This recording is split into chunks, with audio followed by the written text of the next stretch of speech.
Él vino a estar con nosotros, Él se identificó con la raza humana, pero también Él vino a morir por nosotros. Con nosotros vino y habitó, y luego vino a dar su vida por cada uno de nosotros. Amén.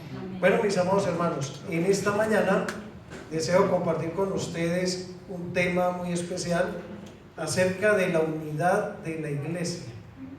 De hecho, hay un texto que en estos días yo creo que se va a poner ahí en la pared. Es un texto lema también de la iglesia, y precisamente ese es el versículo que deseo compartir en el día de hoy. Pero antes deseo elevar una oración, que el Señor nos guíe en la exposición de la palabra de Dios. Amén. Amén. Vamos a orar y vamos a poner este tiempo en las manos del Señor. Padre, queremos una vez más acercarnos a tu presencia, Señor. Te queremos dar gracias por este tiempo maravilloso donde nos has dado la oportunidad de poderte cantar, de poder recordar a tu Hijo durante el tiempo de la cena del Señor, tiempo también de comunión con nuestros hermanos. Y ahora, Señor, estamos aquí confiando, esperando en ti para la exposición de tu palabra. Te ruego, Señor, que me des claridad y sabiduría, Señor, para poder compartir tu palabra de la manera más sencilla posible. Ese es mi deseo, Señor, que todos lo puedan comprender. También te agradezco por la vida de cada uno de mis amados hermanos, y que hables, Señor, al corazón de ellos, así como has hablado a mi corazón. Mi anhelo, mi deseo, Señor, es que tu palabra hoy pueda tener cabida en nuestros corazones. Oramos, pues, Señor, agradecidos contigo. Oramos a través de los méritos de nuestro Señor y Salvador Jesucristo. Amén, Señor. Amén. Amén. Gracias, Dios. Bueno, mis amados hermanos, hoy vamos a ver entonces este tema. Siendo uno, somos más. Siendo uno, somos más. El texto base está en 1 Corintios 1. Pero antes de leerlo, quiero hacer un pequeño resumen de los conflictos que enfrentaba la iglesia de Corinto. Ustedes saben, o bueno, la mayoría de nosotros sabemos, que Corinto se caracterizó por ser una iglesia que tenía muchos problemas, ¿cierto? Enfrentaban muchísimos problemas. No juzgaban correctamente el pecado en la iglesia, lo toleraban. De eso nos habla el capítulo 5 de Corintios. Había un pecado ahí. Un hombre tenía como mujer la esposa de su papá, o sea, su madrastra. Imagínense. Y eso lo toleraban en Corinto. La Biblia también dice que los hermanos tenían pleitos. De eso nos habló el hermano Antonio hace algunos días. Y lo más tremendo es que para resolverlos, en vez de llamar hermanos de la iglesia, los pastores de la congregación, hombres de Dios, estos pleitos los llevaban ante las cortes, frente a incrédulos. Imagínense nomás hasta dónde había llegado la iglesia. Tenían conflictos internos y lo resolvían con la gente de afuera. Eso es como decir, como por poner un pequeño ejemplo, supongamos que entre la iglesia hay un conflicto matrimonial. Una pareja, un matrimonio, tienen conflictos, y en vez de resolverlos aquí en la congregación, vamos y le llevamos ese caso a la doctora Laura, la de América. Imagínense ustedes nomás. Eso sería algo absurdo, ¿cierto? Que sea ella la que resuelva el conflicto. Imagínense qué consejos podrían dar, pero aparte de eso, el testimonio. Ahora, cuando uno sigue estudiando la carta, uno se da cuenta que en la iglesia de Corinto había problemas de adulterio, de fornicación, habían chismes, habían celos, habían muchos conflictos ahí. De eso habla Corinto también. Habían conflictos entre hermanos había hermanos que hacían tropezar a otros sencillamente por temas de opinión. Ustedes sabían, hermanos, que hay temas dentro de la iglesia que son temas de opinión. Romanos 14 amplía un poquito más el panorama. Hermanos que dicen que guardan un día, ¿cierto? Lo hacen para el Señor, o con respecto a las comidas. Aquí en Corinto habían conflictos sencillamente por temas de alimentos sacrificados a los ídolos. Pablo aclara eso. Sin embargo, habían conflictos por eso también. Cuestionaban cualquier ayuda que le brindaban al apóstol Pablo y juzgaban y criticaban su apostolado. Conflictos dentro de Corinto. Oiga, había desorden al momento de llevar a cabo las reuniones. ¿Saben ustedes cómo terminaban muchas veces la cena del Señor? Ahí la Biblia lo dice. ¿Quién de ustedes sabe? Borrachos. Imagínense la cena del Señor, y hay un versículo donde dice: y algunos se embriagan. Imagínense nomás, plena cena del Señor, un tiempo de reverencia, de adoración al Señor, y terminaban algunos borrachos. Imagínense qué desorden. Ahora, muchos más conflictos. Recordemos que allí también Pablo establece algunas normas de cómo se debían llevar a cabo las reuniones, ¿cierto?, dentro de la asamblea, las reuniones locales. Pero yo creo, mis amados hermanos, al estudiar este tema, todos esos conflictos que enfrentaba la iglesia de Corinto tenían un origen, tenían un problema, tenían una raíz. Y creo que Pablo es el primer caso que trata ahí en Corinto, y tiene que ver con la falta de unidad. Cuando uno analiza bien la carta, creo que ese es un problema base para los demás problemas. No había unidad, y a raíz de eso pues se desencadenaba todo ese desorden y todos esos pleitos dentro de la congregación, y ahí se desencadenaban los demás. La iglesia de Corinto tenía muchos conflictos en cuanto a la unidad. No se ponían de acuerdo ni para partir una herencia. Estaban allá, ¿cierto? El uno decía una cosa, el otro decía otra. Y me hace acordar un poquito, como manera de ilustración, a la pareja que nunca estaban de acuerdo. No sé si han llegado a escuchar esta historia. Se habla de una pareja, un matrimonio, que nunca estaban de acuerdo. Si ella decía negro, él decía blanco. Si él decía que le gustaba la sopa caliente, ella la servía fría, ¿cierto? Si a ella le gustaban las mascotas, él no las toleraba. Era un caso donde diario se llevaban la contraria. Dice la historia esta que vivían cerca de un río. Y él, un día ella salió al pueblito, vivían como en una finca, y ella salió al pueblito y tenía que cruzar un puente. Tenía que cruzarse el puente. Y ella, cruzándose el puente, él vio cuando ella se tropezó y se fue al río. Entonces él, muy asustado, lo primero que hizo fue que agarró un teléfono y empezó a llamar a bomberos, llamó a la defensa civil, llamó a la Cruz Roja y todo el que pudiera venir a rescatarla, ¿cierto? Y resulta de que pues acudió toda esta gente, todos llegaron ahí y empezaron a preguntarle al Señor: bueno, ¿dónde cayó exactamente para saber qué hacemos, cómo logramos rescatarla?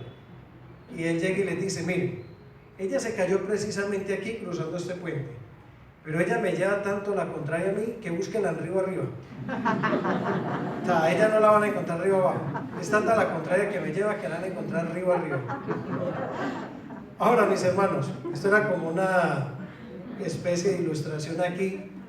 Yo quiero que me acompañen entonces a Primera de Corintios capítulo 1. Primera de Corintios capítulo 1 y el versículo 10. Primera de Corintios 1, 10, y vamos a leer solamente 3 versículos. Dice la palabra de Dios: os ruego pues, hermanos, por el nombre de nuestro Señor Jesucristo, que habléis todos una misma cosa, y que no haya entre vosotros divisiones, sino que estéis perfectamente unidos en una misma mente y en un mismo parecer. Porque he sido informado acerca de vosotros, hermanos míos, por los de Cloé, que hay entre vosotros contiendas. Quiero decir que cada uno de vosotros dice: yo soy de Pablo, y yo de Apolos, y yo de Cefas, y yo de Cristo. Dejémoslo hasta aquí nomás. Aquí el apóstol Pablo empieza dando un ruego. Es un ruego que le transmite a la iglesia de Corinto, a los hermanos de ahí. Y hay algo muy interesante, hermanos, en la palabra de Dios. Hay cosas que Dios le pide y le demanda al cristiano. Hay cosas que Dios le pide a la iglesia, a su iglesia. Hay cosas que usted y yo podemos pedirle a Dios. Una de ellas es esta: la unidad.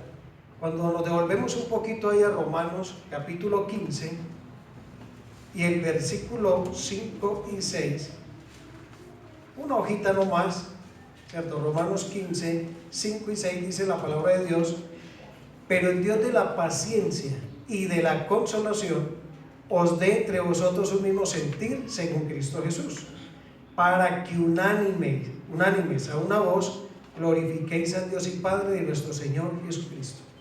En Romanos 15 es como una oración que hace el apóstol Pablo al Señor y ruega para que entre los cristianos allá en Roma tuviesen ¿qué? Unidad, estuvieran perfectamente unidos. Pero un pedido similar hace el apóstol Pablo aquí, ya no al Señor, a la iglesia. Es Pablo rogándole a la iglesia que estén perfectamente unidos, que conserven la unidad. ¿Qué estaba haciendo Pablo aquí? Pienso que sencillamente recordando algo que hizo parte de la oración del Señor Jesucristo allá en Juan 17. Yo quiero que leamos ese texto. Juan 17, versículos 20 al 23. La palabra de Dios dice acá, Juan 17, 20. Juan 17, 20. Dice así: mas no ruego solamente por estos, sino también por los que han de creer en mí por la palabra de ellos, para que todos sean uno, como tú, oh Padre, en mí y yo en ti, que también ellos sean uno en nosotros, para que el mundo crea que tú me enviaste. La gloria que me diste yo les he dado, para que sean uno, así como nosotros somos uno. ¿Qué quería el Señor orar acá? ¿Cuál fue su motivo acá? Él oró por la unidad, pero esa unidad tiene un propósito. Ese propósito está aquí muy bien definido: para que el mundo crea. ¿Sabían ustedes, mis amados hermanos, que esa es una de las mejores maneras de que usted y yo compartamos el Evangelio? Es una de las mejores maneras de que otros puedan llegar a conocer de Cristo. ¿Qué va a pensar la gente si ven en una congregación peleas, si ven que el uno juzga al otro, si ven que hay pleitos, hay contiendas? La gente no va a querer estar en un lugar así, ¿cierto? Pero si ven unidad, si ven amor entre nosotros, el mismo Señor Jesucristo lo dijo: en esto conocerán que son mis discípulos, o que sois mis discípulos, si tenéis amor los unos por los otros. Creo que es una de las mejores maneras de testificarle al mundo que somos diferentes, que pertenecemos a Cristo. Los cristianos nos debe caracterizar el amor mutuo, la unidad. Entonces aquí el Señor nos enseñó a orar de esa manera. Aquí habla de perfectos en unidad. Qué hermoso, ¿cierto? Poder buscar la perfección en la unidad. Efesios 4:3, texto muy conocido también. De hecho, empieza ese versículo con una palabra muy especial, y es solícitos. Efesios 4:3 dice: solícitos en guardar la unidad del Espíritu en el vínculo de la paz. En Juan 17, el Señor Jesús ora al Padre para que los discípulos guardaran y, ¿cierto?, estuviéramos perfectos en unidad. Aquí el apóstol Pablo le pide una vez más a la iglesia de Éfeso que sean, que seamos, bueno, nosotros también estamos ahí incluidos, solícitos en guardar la unidad del Espíritu en el vínculo de la paz. ¿Qué es solícito? ¿Qué es solicitud? Lo estoy investigando y sencillamente es procurar con diligencia, poner todo mi esfuerzo y hacer las cosas lo más rápido posible, ser veloces, ser fervientes, procurar entonces al máximo la unidad. Eso es algo que depende mucho de nosotros también como iglesia. Bueno, mis amados hermanos, con esta pequeña introducción quiero que estudiemos ese texto de 1 Corintios 1:10. Para estudiarlo, digamos, de una manera un poco más comprensible, quise hacer algo. Quise dividir estos versículos al menos en 4 puntos. Pero el primer punto tiene 3 divisiones. Entonces, el primer punto es... ¿A dónde apunto? ¿Aquí, cierto? Bueno, ahora sí. La definición de la unidad. Vamos a definir qué es unidad. Creo que el apóstol Pablo, cuando escribe ese versículo 10 ahí, nos da 3 características de la unidad y usted y yo vamos a poder comprender muy fácilmente. Si estuviéramos en un colegio, los colegios, ¿cierto?, cada que van a definir una palabra dicen más o menos así: dícese de la cualidad. Pero aquí el apóstol Pablo quiso definir la unidad al menos en 3 maneras que usted y yo vamos a poder comprender un poquito más fácil. Y la primera manera es, ahí en el versículo 10 dice: os ruego pues, hermanos, por el nombre de nuestro Señor Jesucristo, que habléis todos una misma cosa. Esta es la primera forma en que Pablo quiere definir la unidad: hablar todos una misma cosa. Ahora, ¿eso qué significa? ¿Qué dice Colosenses 4:6? Sea vuestra palabra con gracia, sazonada con sal, para dar...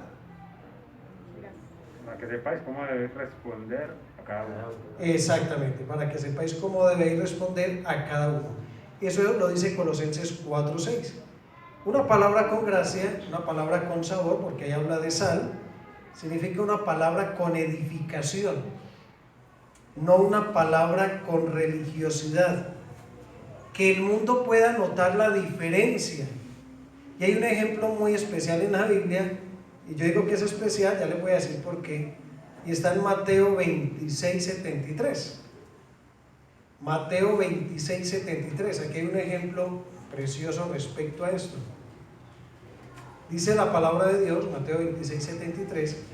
Esta escena es cuando Pedro negó al Señor, pero sin embargo, a pesar de que negaba al Señor, miren lo que decían los sirvientes. Dice: un poco después, acercándose los que allí estaban, dijeron a Pedro: verdaderamente también tú eres de ellos, porque aún tu manera de hablar te descubre. ¿Se dan cuenta? Aún tu manera de hablar te descubre. Pedro negando al Señor y todo, y sin embargo sus palabras, ¿qué? Lo descubrían. Yo no me alcanzo a imaginar Pedro cómo hizo para mezclar ambas cosas, ¿cierto? Su fidelidad a Cristo y aún en ese mismo momento tratar de negarlo. ¿Saben algo, hermanos? Existen personas de ciertas religiones que de hecho a veces es un poquito incómodo escucharlos, a veces cuando predican o a veces aún con un saludo, pero especialmente aquellos que predican condenando a la gente. Yo creo que muchos de nosotros hemos sido testigos de eso. Cuando yo estaba de novio con Elizabeth, a veces me iba a esperarla en el Parque del Río, en el metro, ella trabajaba ahí cerca. Entonces yo venía del trabajo a veces y me encontraba con ella ahí. Y mientras que ella salía del trabajo, me quedaba yo ahí y miraba el Parque Berrío, y ahí se hacen algunos señores y algunos de ellos predican. Pero ¿saben algo? Algo que noté es que lamentablemente muchos de ellos no tienen palabras de gracia para predicarle al mundo. Lo que hacen es condenar a las personas, ¿cierto? Los tratan mal. Y yo recuerdo que había un señor ahí que una vez venían dos chicas y venían con una falda más o menos corta, y el hombre empezó a condenarles. ¿Quién sabe dónde vendrán? Véanlas, es que la mera facha, arrepiéntanse. Bueno, eso es condenar al mundo. O vean algún señor por ahí, vea, falta ver en qué se estará gastando la plata. Vea, borrachos. ¿Saben algo? De esa manera nunca vamos a poder atraer al mundo. Y si queremos conservar la unidad, una de las cosas que debe caracterizar al cristiano es su forma de hablar, su forma de expresarse. Ahora, hay expresiones que no son más que religiosas, y hay que poner cuidado con esto, porque tampoco me refiero a esto. Yo trabajé una vez en un supermercado y había un señor que iba a visitarme de tiempo en tiempo allá. Él también decía que era cristiano, nunca supe a qué iglesia iba, y con él podía compartir poco porque pues siempre me encontraba ocupado, trabajando. ¿Y saben ustedes cómo era el saludo de ese señor? Era más o menos algo así. Yo aquí inclusive lo escribí para que nadie me olvide. Pero el saludo de él era algo así. Me decía: santo, ungido, siervo del Señor amado, varón de Dios, venga, yo le doy un ósculo santo. ¿Y saben algo? ¿Ustedes creen que con eso, cierto, qué iban a pensar los que estaban ahí alrededor? Ahora, yo no me avergüenzo del evangelio. Y ahí yo si veo a un hermano, le doy un abrazo, Dios te bendiga a mi hermano, y eso es bonito, ¿cierto? Pero a veces se puede llegar a usar un lenguaje religioso. A veces usted y yo podemos llegar a usar un lenguaje en todos lados que puede de hecho sonar maluco y pesado al mundo. Por eso a veces nuestros hijos pueden llegar hasta tener temor de nosotros. Llega el niño y se le acerca al papá: papá, ¿puedo ir a jugar un ratico allá a la manguita? ¡Amén! Papá, ¿puedo salir un ratico allí con los amiguitos? ¡Aleluya! ¿Será que de eso habla la Biblia aquí? La palabra de Dios aquí nos está hablando, mis amados hermanos, de hablar con gracia, sazonado con sal. Usted y yo debemos de ser gente normal, pero con la gran diferencia de que simplemente cuando abramos nuestros labios, la gente pueda notar algo diferente. No por religioso, sino ¿por qué? Porque estamos, ¿cierto?, llenos de la presencia de Dios. Algo diferente, algo diferente. Bueno, mis hermanos, creo que esa primera definición de la unidad nos va a ayudar mucho con respecto a las palabras. Usted y yo, para poder conservar la unidad, debemos de hablar lo mismo. Ahora, creo que hace mucha alusión también a la doctrina. Usted y yo debemos de hablar lo mismo respecto a la doctrina, lo que creemos, lo que le expresamos al mundo. Si alguien llega nuevo aquí a la iglesia, si una persona llega nueva aquí a la congregación y le pregunta nos pregunta a cualquiera de nosotros: hermano, ¿qué debo hacer para ser salvo? ¿Cómo creen que debe ser la respuesta? ¿Cómo deben ser nuestras palabras hacia esa persona? Tal vez podemos usar términos un poco diferentes, pero todos debemos llegar a lo mismo. ¿Qué tal que una persona llegue aquí nueva o si salimos a evangelizar y nos pregunte eso: venga, ¿y yo qué debo hacer para ser salvo? Y que uno diga: no, pues vaya a la iglesia, yendo a la iglesia va a ser salvo. O no, teniendo una Biblia en su casa, con eso basta para ser salvo. Y tal vez otro le diga: no, recibiendo a Cristo en su corazón. Tenemos que hablar lo mismo, tenemos que tener el mismo lenguaje, la misma doctrina, la misma base, mis hermanos. Pero bueno, avancemos un poquito. ¿Lo puedo poner en ambiente? Listo. Entonces, la definición de la unidad. hablar una misma cosa, palabras, una misma mente. Ahí también aparece en 1 Corintios 1:10. Yo creo que ahí habla de pensamiento, una misma mente, pero es un término más amplio ahí. Pablo ahí no solamente se limita a los pensamientos, yo creo que está hablando también de la voluntad y los sentimientos. La voluntad y los sentimientos. ¿Cómo dice el versículo? Y que no haya entre vosotros divisiones, sino que estáis perfectamente unidos en una misma mente. ¿Cómo así que una misma mente? ¿Cómo se puede lograr que usted y yo tengamos una misma mente? Será como la otra vez alguien contaba que había una familia tan unida y a la vez muy pobre, que dormían todos en una misma cama y soñaban lo mismo. ¿Será eso lo que está hablando el apóstol Pablo ahí? Algo parecido. ¿Cierto que no? ¿Sabe a qué se refiere el apóstol Pablo con esto, mis amados hermanos? Y lo puedo deducir de algo. Se dice que el carácter de una persona es fácil a veces saberlo sencillamente al observar a esa persona, pero al observar al menos tres cosas: ¿qué lo hace reír? ¿Qué lo hace llorar? ¿Y qué lo hace entristecer? ¿Y qué lo hace enojar? ¿Qué lo hace reír? ¿Qué lo hace llorar? ¿Y qué lo hace enojar? Y pensando un poquito en eso, quise ver algunos ejemplos en la palabra de Dios, especialmente en la persona del Señor Jesucristo. ¿Qué cosas hacían llorar al Señor? ¿Qué cosas lo hacían alegrar? ¿Y qué cosas lo hacían enojar?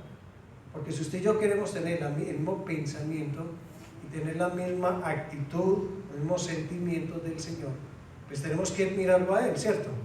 Y vamos a ver, por ejemplo, Lucas 19, 41 al 44.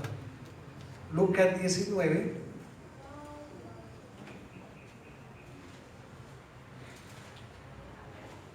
Lucas 19, 41. Dice la Biblia, esta es una de las, algunos versículos de la Biblia dicen que el Señor Jesús lloró, y este es uno de los casos.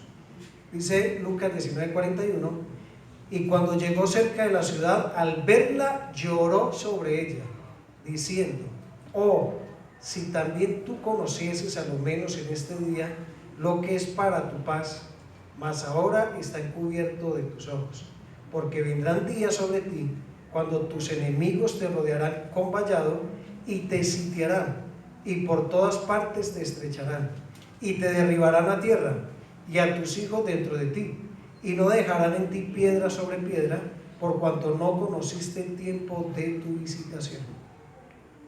¿Qué hacía llorar al Señor? ¿Qué lo afligía? ¿Qué embargaba los pensamientos del Señor? El ver una ciudad que no tuvo discernimiento y aún teniendo la ley de Dios. ¿Saben algo, hermanos? Al Señor lo pone muy triste ver un pueblo desobediente, lo pone triste ver un pueblo rebelde, lo pone triste el ver los efectos del pecado. Una vez lo escuchaba yo a un hermano, cuando el Señor Jesús lloró ante la tumba de Lázaro, muy probablemente, claro, él se conmovía con el dolor, pero él lloraba también al ver el resultado del pecado. La paga del pecado es la muerte.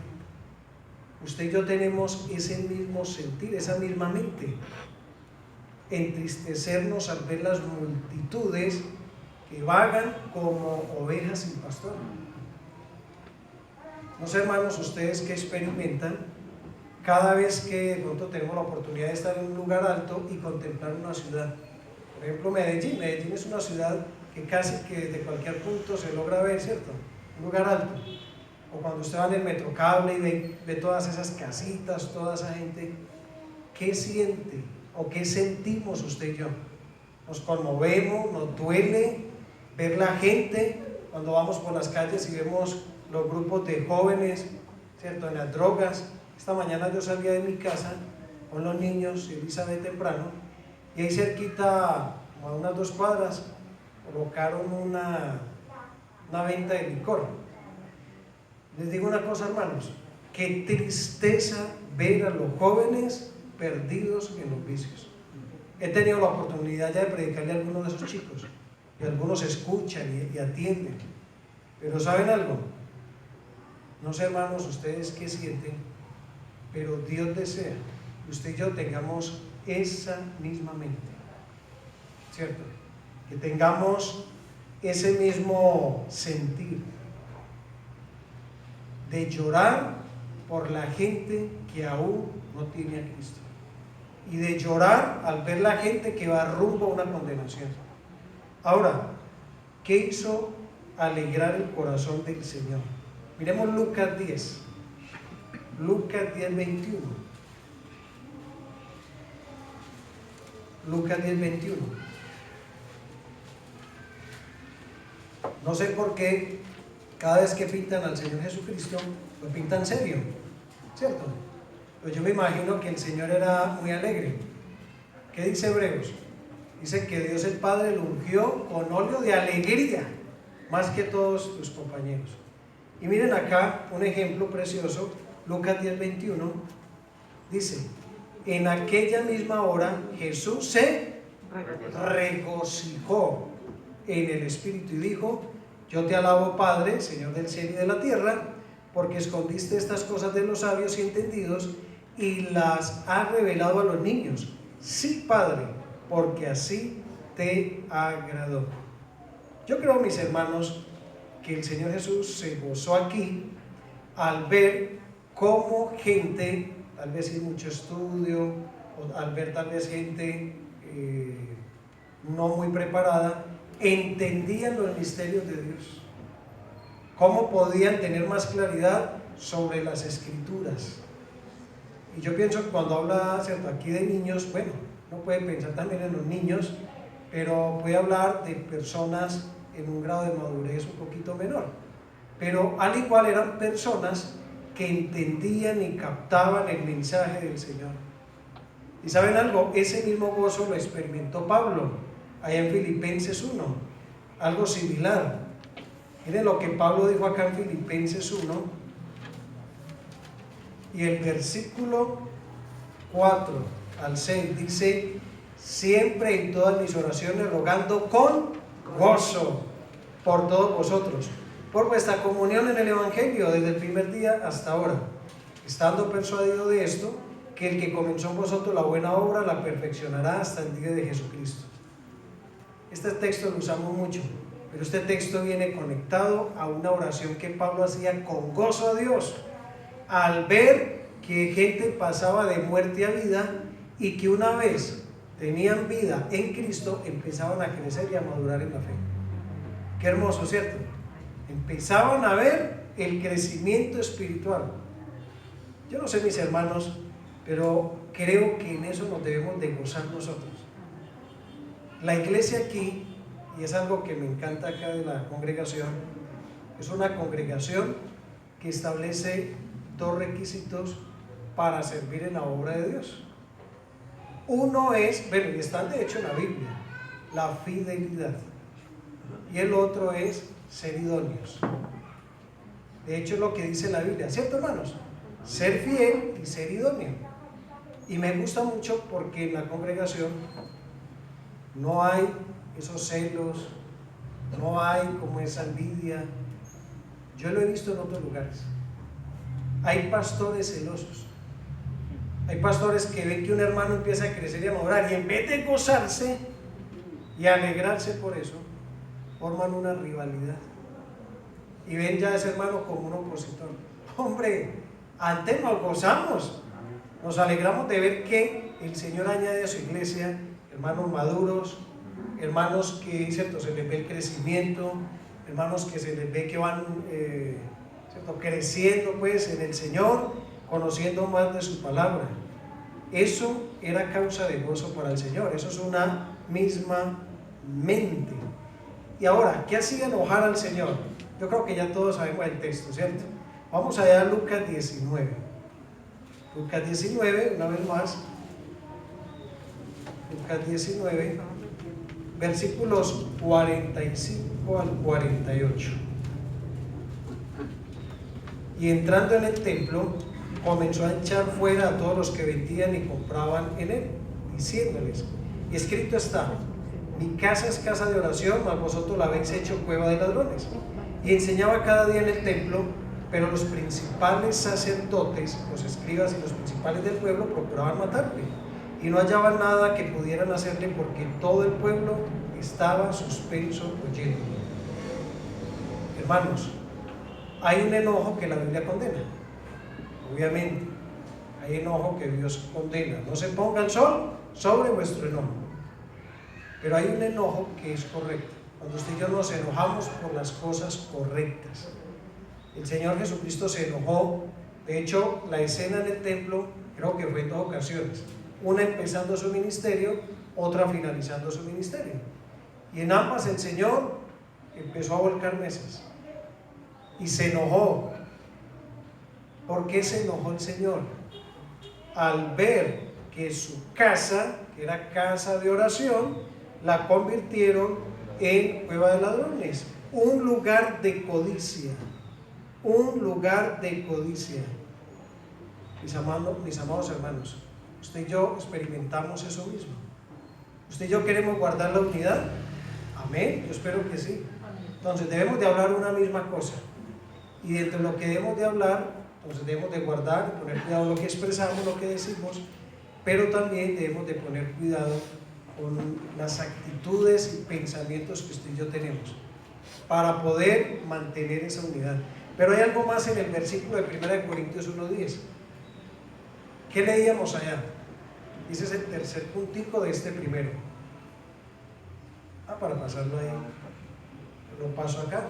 ¿Listo? ¿La diapositiva? Sí, la diapositiva. Ya. Una misma mente, pensamiento, y luego un mismo parecer. Un mismo parecer. ¿A qué se refiere la Biblia aquí cuando habla de un mismo parecer? Habla de las decisiones, propósitos, opiniones, del juicio, puntos de vista. Y yo creo, mis hermanos, que en cuanto a esto, usted y yo debemos de tener muy buen discernimiento espiritual para poder mantener una buena unidad. Y les voy a decir algo. Con el primer punto que vimos acá en este subtítulo, la Biblia dice en 1 Pedro 4:11: si alguno habla, hable conforme a las palabras de Dios. Con respecto al segundo, la Biblia dice en 1 Pedro 4:1: vosotros también armados del mismo pensamiento. Palabra, unidad en pensamiento. Pero ¿qué en cuanto al parecer? ¿Qué en cuanto al parecer? Hay algo que puedo deducir yo de la Biblia al estudiar 1 Corintios 7. Miremos lo que podemos encontrar acá en 1 Corintios 7. Hay un ejemplo que nos va a ayudar con esto. En 1 Corintios 7, el apóstol Pablo empieza a dar unas instrucciones respecto al matrimonio, en cuanto a los solteros, en cuanto a algunos temas familiares. Pero me llama la atención algunos versículos. Miren el versículo 12, 1 Corintios 7, 12. Y a los demás yo digo, y luego dice, no el Señor. Esto me habla del parecer. Si algún hermano tiene mujer que no sea creyente, bueno, ahí da una instrucción. Vamos a saltar al versículo 25 de 1 Corintios 7. Pablo hace algo similar acá. Dice, en cuanto a las vírgenes, no tengo mandamiento del Señor, mas doy mi parecer, como quien ha alcanzado misericordia del Señor para ser fiel. Y miren ustedes el último versículo de ese capítulo, o sea, el versículo 40, pero a mí juicio, más dichosa será si se quedare así. Y pienso que también yo tengo el Espíritu de Dios. ¿En qué debemos mantener unidad usted y yo? ¿O qué es la unidad entonces? Respecto a este último punto del parecer.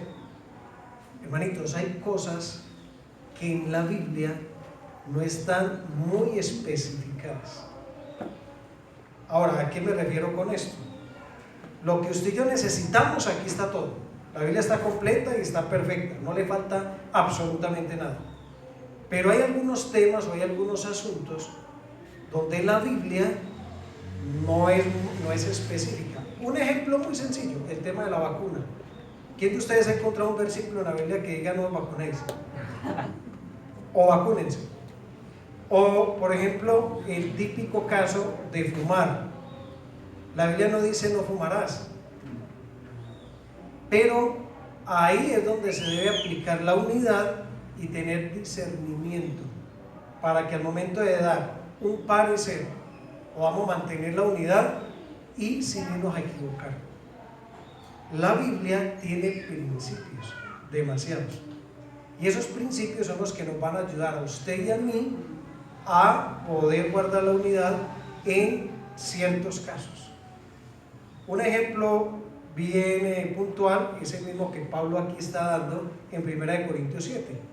Ustedes saben que a las congregaciones muchas veces llegan casos matrimoniales muy difíciles, y hay algunos que están muy puntuales en la Biblia, muy puntuales, pero el hombre ha hecho lamentablemente tantos enredos que a veces uno dice, bueno, ¿aquí qué principio aplico?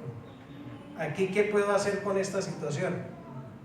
Ahí se debe de, como Pablo lo dijo acá, pienso que tengo el Espíritu de Dios. Orar al Señor, depender de Él y tratar de aplicar lo más correcto y apropiado frente a una situación difícil. ¿Voy claro con esto, hermanitos? Amén. Sí. Bueno, hermanitos, ese es el primer puntico. Los otros, tranquilos, que esos sí son más breves, que no me duerman. Si quieren, hagamos algo un momentico. Vamos a ponernos de pie, vamos a saludar al hermanito ahí del lado y vamos a continuar aquí con la exposición.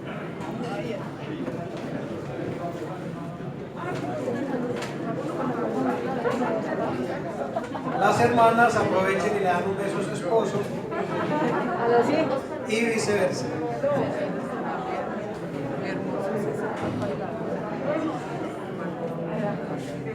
Bueno, ya nos podemos sentar.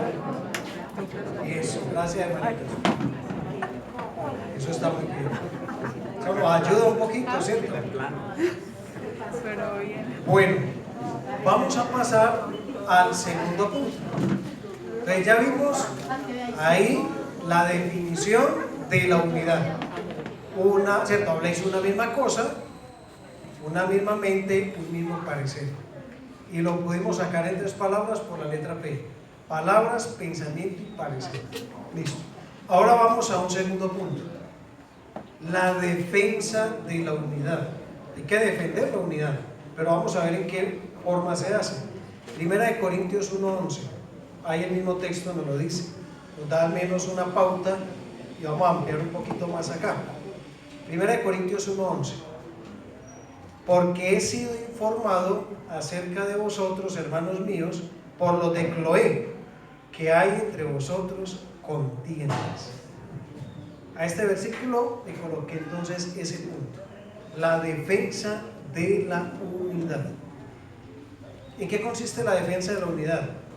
En dar información correcta a la persona correcta, sin tapujos, sin secretos.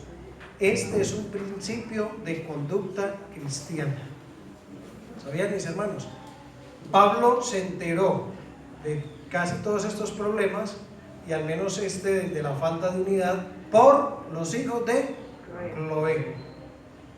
Ahora, ellos no eran chismosos ni personas que murmuraban, eran personas que vieron el problema, me imagino que procuraron resolverlo, o como era una iglesia que estaba pues en desarrollo, muy probablemente fueron y acudieron a la persona correcta para tratar de defender, hermanos, esa unidad, para mantener esa unidad. Buscaron a un hermano maduro, y este hermano, en este caso el apóstol Pablo, estuvo dispuesto a encarar la situación. A veces hay un problema entre nosotros y debemos de evaluarlo, y si lo tenemos, corregirlo, pedirle perdón al Señor y apartarnos de él. A veces tenemos un cuentico, yo creo que todos lo hemos hecho, porque de hecho la Biblia dice que el que no peca con su lengua, este es varón perfecto. Por allá dice el libro de Eclesiastés, capítulo 5, habla de que muchas veces nosotros hemos hablado mal de otros. Todos hemos caído en eso, ¿cierto? Pero estamos aprendiendo y debemos de corregir. Pero a veces tenemos el cuentico de que venga, le cuento esto, pero callado, no le diga a nadie. ¿Y saben algo? Los hijos de Cloé contaron y encararon. Ellos contaron ciertas situaciones que habían ahí en la iglesia de Corinto y dieron la cara. Porque ¿cuál era el objetivo de ellos? No era murmurar, ni juzgar, ni chismosear. El propósito de ellos era que se corrigiera ese problema de raíz. Por eso me imagino yo que en esa iglesia, y así como en la nuestra, no hay buzón de sugerencias anónimas. Amados hermanos, a encarar las cosas. ¿Qué dice Proverbios 25, versículos 9 y 10? Libro de Proverbios, capítulo 25,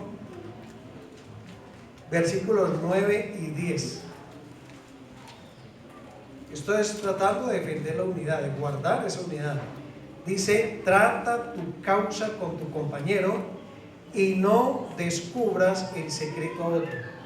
No sea que te deshonre el que lo oyere y tu infamia no pueda repararse. A veces podemos llegar a cometer ese pecado, ¿cierto? Somos buenos para hablar mal de otros. Somos buenos para hablar mal de alguien que no está presente. Hay algo que le aprendí a un hermano que de hecho no lo veo hoy, hermano Villamil. Cuando yo trabajé con él hace unos años, me gustó mucho algo que el hermano me enseñó. Hablando ahí en la parte del trabajo y todo, él decía una frase y me gustó mucho y tengo que, ¿cierto? Cada día, muchas veces tenerla presente, y es: no hable mal de quien no está presente. Si no hay alguien ahí, no hable mal de él. Fallamos en eso, ¿cierto? Que el Señor nos perdone y que nosotros lo podamos corregir. Y aquí el texto dice que es mejor tratar la causa con su compañero. No sé por qué a veces nos cuesta, mis hermanos, cuando tenemos un problema que puede atentar contra la unidad, ¿por qué más bien no llamar a ese hermano y cuadrar las cosas? Miren ustedes qué es mejor. Miren lo bonito de la palabra de Dios. ¿Tienes algún problema con tu hermano? Ve y habla con él estando solos. Si te oyere, has ganado a tu hermano. Listo, ahí murió. Pero a veces puede existir cierto conflicto, y en vez de hablar con la persona con la que tuve el conflicto, voy y se lo cuento a otro. ¿Para qué? Miren lo que dice Levítico. Esto viene desde la ley del Antiguo Testamento. Levítico 19. Miren este texto acá precioso. Levítico 19, 16 y 17. No, y miren, esto aquí es fuerte. Dice: no andarás chismeando entre tu pueblo. ¿Cierto? No atentarás contra la vida de tu prójimo, yo Jehová. Ojo a esto. Chismear, ahí habla de atentar contra la vida. ¿Cuántas veces por un chisme no han asesinado a una persona? ¿Cuántas veces por una murmuración no le han cortado la vida a una persona? Y luego dice: no aborrecerás a tu hermano en tu corazón. Estoy en Levítico 19 y 17. No aborrecerás a tu hermano en tu corazón. Y mira tan lindo esto: razonarás con tu prójimo para que no participes de su pecado. Si usted y yo combatimos los problemas que a veces tenemos por ahí de esta manera, erradicamos el chisme, la murmuración y la calumnia y otros derivados de él. ¿Qué tal? ¿Cierto? Razonarás con tu prójimo y no participe de su pecado. ¿Se acuerdan la idea de Pablo cuando trató de defender la unidad en Filipos? Habían dos hermanitas como que estaban ahí agarraditas, ¿cierto? ¿Cómo se llamaban? Evodia y Síntique. Evodia y Síntique. ¿Cómo sería la pena de las hermanas ahí? Porque recuerden que era una carta. Esa carta llegaba y se leía.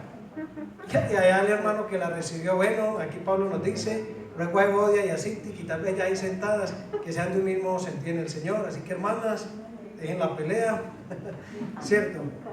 Hermanos, principios de vida cristiana. Usted y yo queremos conservar la unidad del cuerpo de Cristo. Este es un principio.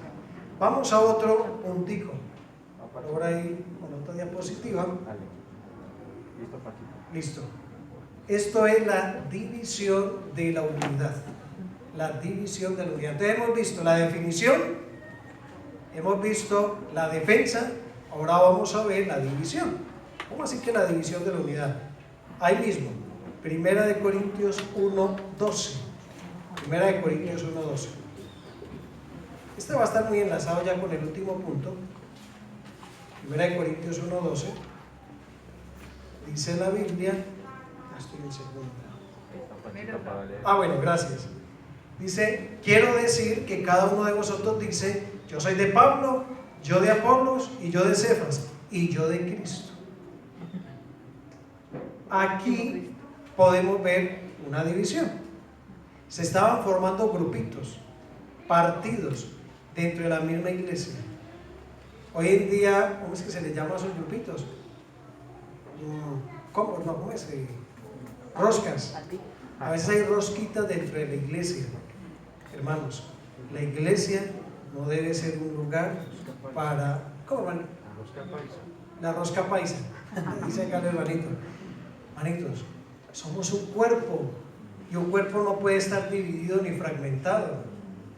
El dolor de un hermano es el dolor de todos. La alegría de un hermano es la alegría de todos. A veces se puede identificar problemas así en una congregación y eso también hay que erradicar. Ustedes ven el grupito allá, a veces está el grupito de los, no sé, de los que tienen más platica, el grupito de los que tienen, no sé, los caracteriza algo. Está bien que usted pueda tener más afinidad con un hermano, eso no está mal. O sea, el Señor Jesús caminaba, ¿cierto? Tenía 12 discípulos, pero habían 3 con los que, ¿cierto? Eso lo veíamos otra vez en un estudio, ¿cierto? Pedro, Jacobo y Juan, la transfiguración, en algunas escenas. Pero ¿saben algo? Eso no era que ellos eran preferidos, era que ellos preferían más a Cristo. ¿Recuerdan que eso lo estudiamos la otra vez? Ellos preferían más a Cristo. No era que el Señor tuviera... No, ellos preferían más al Señor. ¿Y saben algo, hermanos? En la iglesia del Señor eso no debe existir. Si usted y yo queremos conservar la unidad, todos nos debemos de amar y querer por igual. Todos nos debemos de ayudar. La Biblia dice exhortados los unos a los otros. La Biblia dice orad los unos por los otros. No dice ore solamente por este grupito y el otro no, exclúyalo. No. ¿Qué pasaba en Corinto? Había una división. Y la división, pues, la causó pues la congregación allí, porque se identificaban con cierto hermano. Yo soy de Pablo, yo soy de Apolo, yo soy de Cefas, yo soy de... El más espiritual diría, yo pertenezco a Cristo. A ninguno de ellos, solo a Cristo. También estaba haciendo otro partido ahí, porque el Señor no habla de esa manera. Parece que la causa de esa división, cuando usted sigue leyendo en 1 Corintios 1, era a causa de algo que ni siquiera era algo malo, hermanos. Parece que la gente se identificaba con el hermano que lo bautizó, porque Pablo luego sigue diciendo en el versículo 13, ¿acaso está dividido Cristo? ¿Fue crucificado Pablo por vosotros? ¿O fuiste bautizados en el nombre de Pablo? Doy gracias a Dios que ninguno de vosotros sea bautizado, sino a Crispo y a Gallo, para que ninguno diga que fuiste bautizados en mi nombre. También bauticé a la familia de Estefana. Bueno, y ahí sigue. Parece que los cristianos de Corinto, el hermano que el Señor usaba para bautizar, ya hubiera sido Pablo o Cefas o Apolos, hermanos, cada uno se hacía seguidor de esos hombres. Hoy en día, lamentablemente, hay iglesias y hay personas que siguen hombres. Eso no es bíblico. Seguimos al Señor, seguimos su palabra. Y entender que a veces las divisiones necesariamente a veces no se dan a causa de grandes desacuerdos. A veces sí, pero a veces no. A veces pueden ser puntos de vista extremos o de hecho puntos de vista en común. Por ejemplo, el bautismo, como era el caso aquí de los corintios, que parece que era eso. ¿Cómo nos va a dividir Ay, no, que fue el hermano Antonio el que me bautizó. Fue Alejito el que me ayudó a descender a las aguas. Fue Juancito, fue Jorgito, fue el hermano Ángel. ¿Cómo así? ¿Cierto? Eso no puede ser causa para una división. Más bien, yendo a la palabra del Señor, hay cosas que sí uno debe de cortar y erradicar en una congregación. Por ejemplo, yo quiero que me acompañen ahí mismo en la misma página, Romanos 16, 17. No podemos hacer partidos con personas o dividirse en una congregación por que tengo ciertos preferidos. Pero hay cosas en las cuales sí debemos de ser cortantes. Mire Romanos 16, 17. Mas os ruego, hermanos, que os fijéis en los que causan divisiones y tropiezos en contra de la doctrina que vosotros habéis aprendido y que os apartéis de ellos. Ah, bueno, ahí sí hay división. Si entre la iglesia, ¿cierto? Entra una persona y con el tiempo empieza a decir que el infierno no existe, que el Señor Jesucristo no es Dios, y a salir con un tema doctrinal por allá bien salido, pues obviamente se le sienta, se le habla. Si la persona no, ¿cierto?, no acepta, amigo, ¿a qué vienes? ¿Cierto? Amigo, es mejor que busque en otro lado. No hablamos el mismo lenguaje, no tenemos la misma mente y el mismo parecer. Por allá en 1 Corintios 5:11 también aparece algo. Dice: más bien os escribí que no os juntéis con ninguno que, llamándose hermano, fuere fornicario o avaro o idólatra o maldiciente o borracho o ladrón. Con el tal ni aún comáis.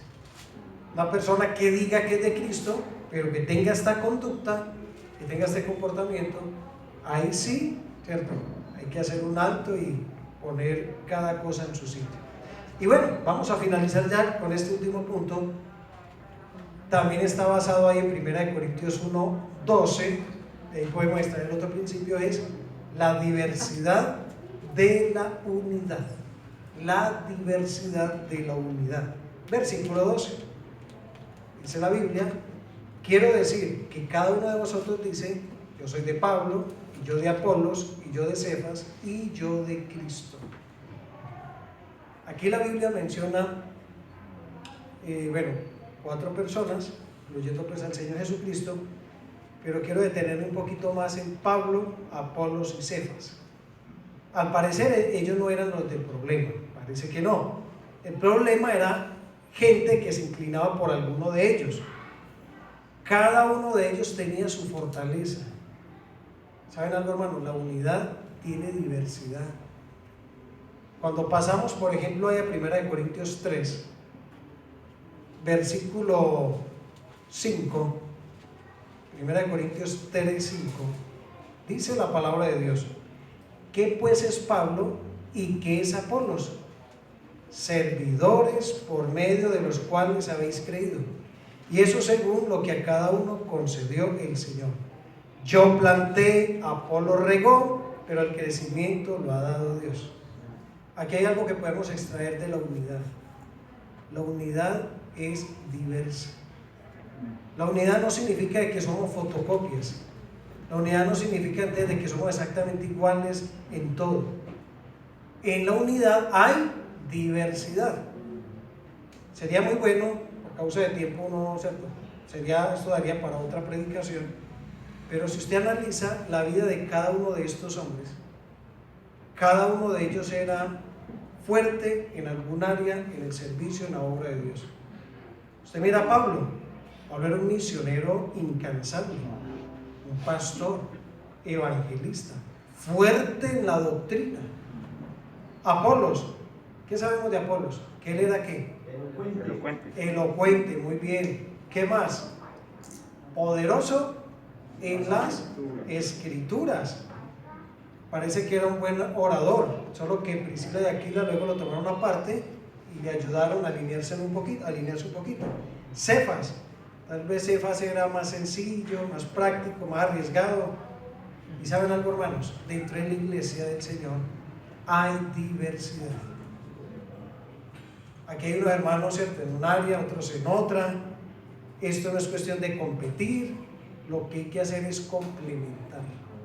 Cada uno de nosotros nos complementamos porque somos un cuerpo. Y lo que anhela y desea el Señor es que estemos perfectamente unidos. En estos días fui con Elizabeth y los niños aquí al parque y había una banda de guerra ahí. Había una cantidad de instrumentos. El uno tocaba el tambor, el otro trompetas, bueno. Y me detuve un momentico a observar cómo tocaban todos esos instrumentos ahí. Y me llamó la atención que había unos instrumentos que yo creo que terminaban cansados esos pobres muchachos.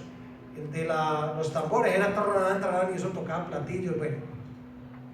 Pero hubo uno que le puse harto cuidado y era con un triangulito. ¿Lo han visto? Es como un triangulito ahí, no sé de qué material será eso, y con un palito. Y eso lo tocó como 2 o 3 veces nomás. ¡Tim! Y eso fue todo. Pero hace parte de la banda de guerra ahí. Mis amados hermanos, hay diversidad en el cuerpo de Cristo. Y si usted y yo queremos conservar esa unidad, simple y sencillamente debemos de tener presente algunos de estos puntos. Como la palabra de Dios es viva, yo sé que hay mucho más que se puede extraer. La palabra de Dios tiene mucho. Pero esto es lo que el Señor ha puesto en mi corazón, hermanos, en el día de hoy para compartir con ustedes. Quiero, antes de orar, no sé si sea posible ver un cortico video que hay ahí, donde también el Señor nos da lecciones a través de la naturaleza. Y vamos a ver una lección muy preciosa, un video que encontré, de unos animalitos que son bien unidos. Y luego terminamos con una oración. Amén. Va, Dieguito. Sí.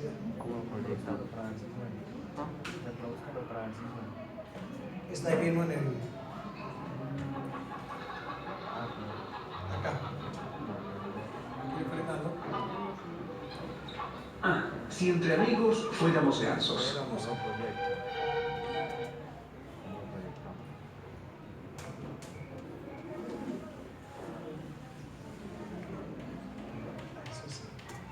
¿Apago esta luz?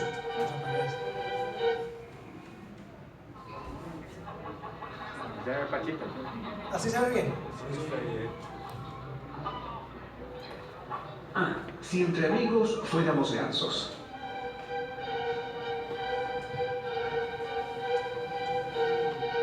La próxima temporada, cuando veas los gansos emigrar dirigiéndose hacia un lugar más cálido para pasar el invierno, fíjate que vuelan en forma de V. Tal vez te interese saber por qué vuelan así.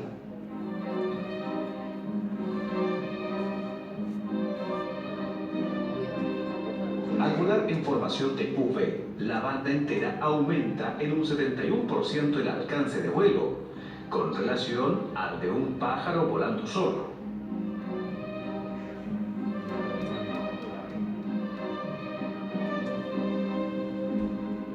Lección 1. Compartir la misma dirección y el sentido de grupo permite llegar más rápido y fácilmente a destino, porque ayudándonos entre nosotros, los logros son mejores.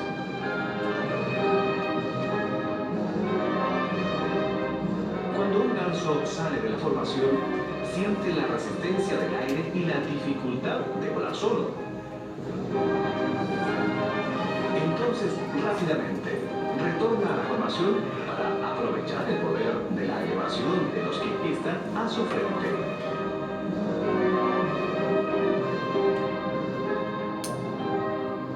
Lección 2. Permaneciendo en sintonía y unidos junto a aquellos que se dirigen en nuestra misma dirección, el esfuerzo será menor. Será más sencillo y placentero alcanzar las metas. Estaremos dispuestos a aceptar y ofrecer ayuda. Cuando el ganso líder se cansa, se traslada al final de la formación mientras otro asume la delantera. Lección 3.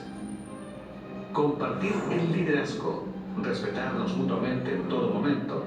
Compartir los problemas y los trabajos más difíciles. Reunir habilidades y capacidades. Combinar dones, talentos y recursos. Los gansos volando en formación graznan para dar coraje y aliento a los que van al frente, para que así mantengan la velocidad.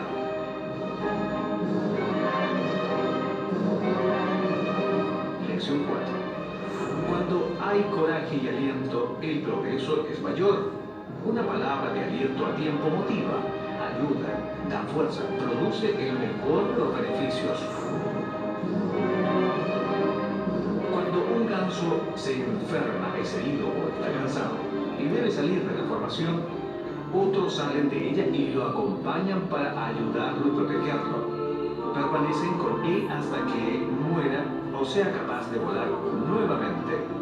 Alcanzan su bandada o se integran a otra formación.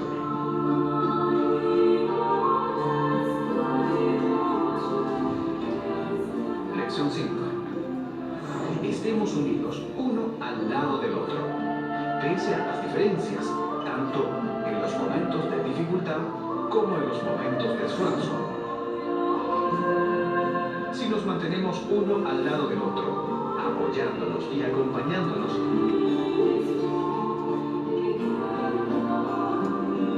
si hacemos realidad el espíritu de equipo, si pese a las diferencias podemos conformar un grupo humano para afrontar todo tipo de situaciones, si entendemos el verdadero valor de la amistad, si somos conscientes del sentimiento de compartir,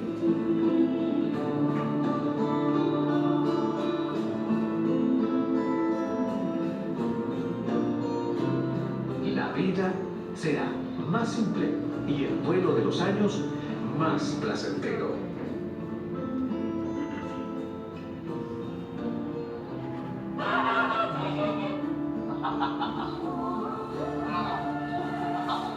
Seamos gansos.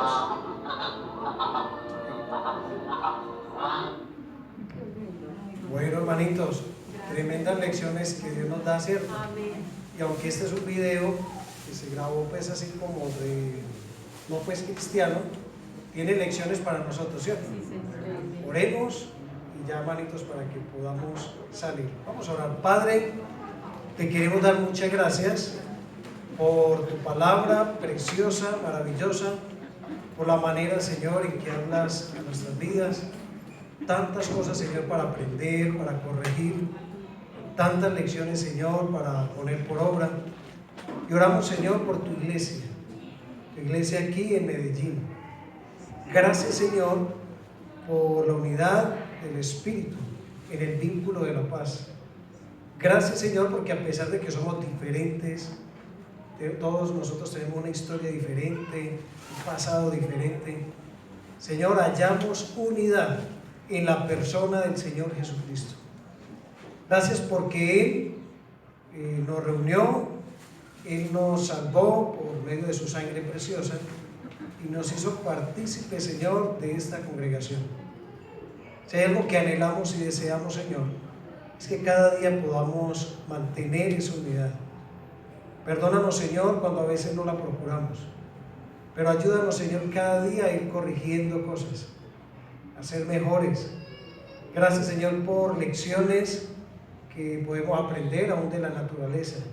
Qué hermoso ver estos animalitos, la manera en que vuelan, la manera en que se ayudan, la manera en que se cooperan, Señor, para las cosas. La Biblia dice que toda la tierra está llena de tu gloria. Y detrás de todo lo que has creado, Señor, hay grandes lecciones de vida. Y hoy, Señor, anhelamos y deseamos profundamente poder estar perfectamente unidos. Señor, gracias por la diversidad que has dado a la iglesia. Nos ayudamos mutuamente, nos proyectamos, Señor, pensando en seguir extendiendo tu palabra de tu mano y en unidad con nuestros hermanos. Y gracias, Señor, porque a través de tu palabra y del Espíritu Santo tenemos la posibilidad de poder mantener, Señor, esa preciosa unidad. Te adoramos, pues, y te bendecimos. Encomendamos, Señor, este inicio de semana en tus manos, que tú nos guíes, Señor, acordándonos de nuestros amados hermanitos enfermos, la hermanita Elizabeth, la hermanita Gloria, el hermanito Armando, la hermana Nadelfa, todos ellos, Señor, y más hermanos, la hermanita Albameri, hermanito Guillermo, Cristian, todos ellos, Señor, en tus manos, que seas obrando de acuerdo a tu voluntad, de acuerdo a tu gran poder. Oramos pues agradecidos a través de nuestro Señor y Salvador Jesucristo. Amén, Señor. Amén. Dios les bendiga, hermanitos.